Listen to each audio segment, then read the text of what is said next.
Hi everyone, I'm Dale Smith, aka Journo Dale, and we're here to talk about Canadian politics.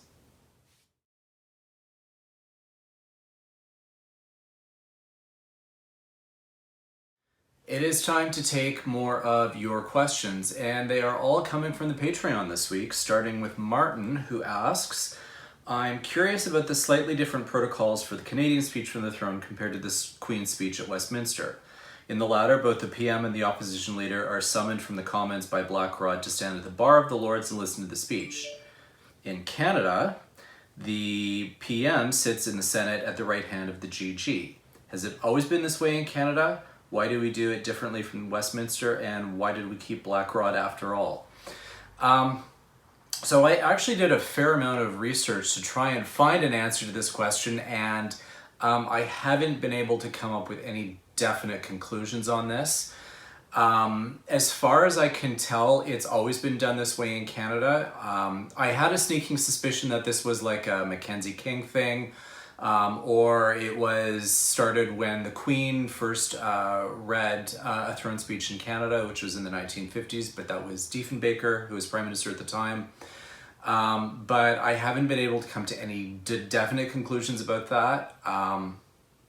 The Senate website only says that the bar marks the boundary, and the Senate chamber, respecting this boundary, represents the importance of the two houses maintaining their independence. Only one MP for the speech from the throne, normally the Prime Minister, crosses the bar to accompany the Queen's representative when she's in Parliament. But there is also not that accompaniment for a royal assent ceremony, for example. So I haven't been able to really find an answer as to why we do that differently in Canada. So I will keep looking if I find anything. One person I reached out to gave the supposition that perhaps this has to do with just Canada's exercise of responsible government, and kind of showing that the Prime Minister has a hand in the speech from the throne, because it is from the government. It is not something that the Governor General or the Queen makes for themselves. They simply deliver it on behalf of the government. But again, we haven't found. I haven't found anything to prove that one way or the other. The other side of the question, for example, why we have Blackrod, a couple of different reasons. Number one, the Blackrod is the Queen's messenger, and that applies in Canada as much as it does in the UK. As well, though, within the Senate, the Blackrod performs many of the functions that the Sergeant-at-Arms would on the House side. There is no Sergeant-at-Arms in the Senate. They have a mace bearer who will carry the mace into the chamber behind Blackrod during processions for daily activities. But again, there's no Sergeant-at-Arms on the Senate side, and Blackrod performs many of those functions as well. So there's a little bit of, the utility is perhaps slightly different here than it might be in the UK. Our second question comes from David, who asks, hybrid parliament seems inevitable. What are the pros and cons for electronic voting? This is, one of these kinds of unfortunate things that I've been railing against, because I think it's more detrimental to Parliament in the long term. But in terms of the specific question of the pros and cons of having some kind of remote voting for MPs, the pros that we keep hearing about are that it'll take less time, because MPs complain about standing votes and how long they take.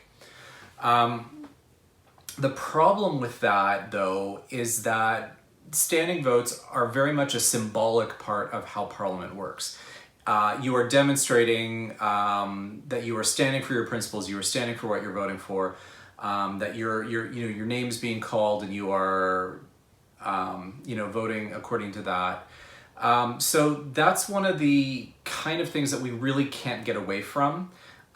There's a lot of symbolism in Parliament, and it's important because it grounds our institutions in 1,000 years of history, and it's very problematic to want to change them for the sake of modernity, and because votes take time.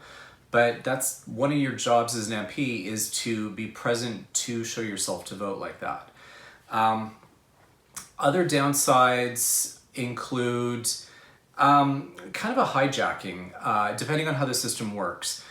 We have seen countries where, in order to vote, their MPs or their equivalents are given like a card that they need to use in the voting machines in their chamber or whatnot. And there's been demonstrated practices where a House leader will take as many cards as he can from members who are not present, and put them or use them at their desks in order to register votes for them. And I think that is always a possibility, if not with voting cards. In this, like if they're using it as some kind of an app on smartphones, it's less a cybersecurity issue, although that is always a possible downfall that we need to be aware of. But it has to do with the ways in which we conceive of some of the parliamentary privileges associated with voting. One of the ways in which parliamentary privilege kind of asserts itself is in MPs being able to vote unencumbered in the chamber. And one of the other things that we can see is that when they're all in the chamber, there's nobody kind of coercing them in an obvious way. We wouldn't have any kind of assurance like that if MPs are voting remotely. We don't know who's in the room with them. We don't know if they're being coerced in one way or another, or that their voting privileges are being encumbered or not, by virtue of the fact that we can't see what is going on around them. And it's again, part of it is symbolic, part of it is practical, but those are some of the kinds of things we just kind of need to conceive of when we're looking at how this kind of plays out. The other downfall, I guess I would say, is simply the precedent that this sets. A lot of people, MPs, academics will say, no, we need this for the duration of the pandemic, but we need to make sure that we assert that it's only for the pandemic. But this is a Pandora's box. Once you take that lid off, everything flies out. We can't put it back in. Because then MPs will start saying,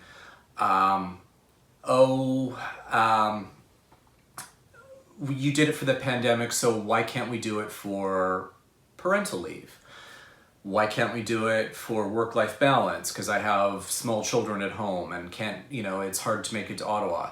And then it's, I have great distances to travel. It's easier for me to stay in my riding. And then it's, I have so much going on in my riding that it's better for me to be here and not in Ottawa. And then nobody's in Ottawa anymore. So, people call me paranoid for thinking that, but I mean, I've been around the House of Commons more or longer than most of the MPs who are here. I know enough about how they think. I know enough about why they've been trying to make these changes for the past number of years before the pandemic. And they've been shut down ever since, but now they're not letting a crisis go to waste. So those are some of the things we need to consider. Unfortunately, we are going to hear everyone use the pandemic as the excuse that, we have no choice but to do this. They do have a choice. There are other options, but this is how it's going to be constructed. And unfortunately, warnings go unheeded. Our last question comes from another David, not the same one, who asks, what sort of sensible reforms and actions would you like to see our elected officials take to combat far-right radicalization in Canada? Since they take their main inspiration from American politics and congregate mostly online, can provincial or federal governments do anything? Are there things you would like to see parties do, such as the Conservatives who seem to pander to them? This is a tough question that I don't know that I have all the answers to. Part of it is just exposing who and what they are. And that involves the work of journalists, some of whom do really good work on this already. Part of it is our police and national security agencies taking these threats seriously. They do seem to be taking it a little more seriously now. I think CSIS has updated some of their guidelines to actually make, prioritize these groups a little more than they had in the past. Largely because also CSIS didn't consider many of these groups to be part of their mandate. They kind of put that off to the RCMP. But that is kind of changing now with the ways in which the radicalization is happening. I don't know that there's any particular thing that a government can do to combat them other than just, I guess, making it clear that this kind of rhetoric is really unacceptable in Canadian discourse. Which brings us to the second part of this. When you've got a party who panders to some of this, it takes both leadership from the top, whereas sending unequivocal messages that these statements, these beliefs are unwelcome, and there have been some half-hearted attempts in the past. I mean, Scheer would in one breath wink to them and then in the next say, oh no, I don't believe that, and then just keep using some of the same rhetoric and dog whistles in some cases. And so that is problematic. But it's also a question of grassroots members organizing.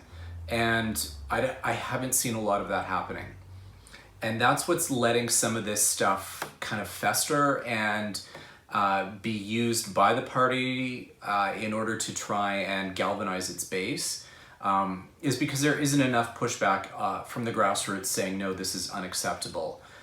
Instead, it's kind of allowing that radicalization to take place, while at the same time saying, oh, we don't mean it like that, we don't mean it in this radicalizing way, even though that's the effect of it.